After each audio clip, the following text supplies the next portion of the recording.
அஸ்ஸலாமு அலைக்கும். ஒரு அழகான காலை நேரம். பச்சை பசுமையான புல்வெளியின் நடுவில் ஒரு தெளிந்த நீர்க்குளம் இருந்தது. அந்த குளத்தில் ஒரு சிறிய மஞ்சள் வாத்து மிகவும் மகிழ்ச்சியாக நீந்திக் கொண்டிருந்தது. குவாக் குவாக் என்று அது சத்தமாக கூவியது.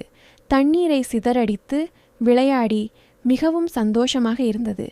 அந்த வாத்து தன் சிறகுகளை தண்ணீரில் நன்றாக கழுவியது. சிறிய கால்களையும் சுத்தம் செய்தது. சுத்தமாக இருப்பது நல்லது என்று சொல்லுவது போல அது சிரித்துக்கொண்டே விளையாடியது. பிறகு தண்ணீரிலிருந்து வெளியே வந்து தன் உடலை ஷேக் ஷேக் என்று உலர்த்தியது. தண்ணீர் துளிகள் சூரிய ஒளியில் மின்னும் நட்சத்திரங்களைப் போல பறந்தன. இப்போது அந்த வாத்து மிகவும் சுத்தமாகவும் புத்துணர்ச்சியுடனும் இருந்தது. அதை பார்த்த குழந்தைகள் நாமும் தினமும் கைகளை கழுவ வேண்டும் என்று கற்றுக்கொண்டார்கள். சுத்தமாக இருப்பது நம்மை ஆரோக்கியமாகவும் மகிழ்ச்சியாகவும் வைத்திருக்கும்.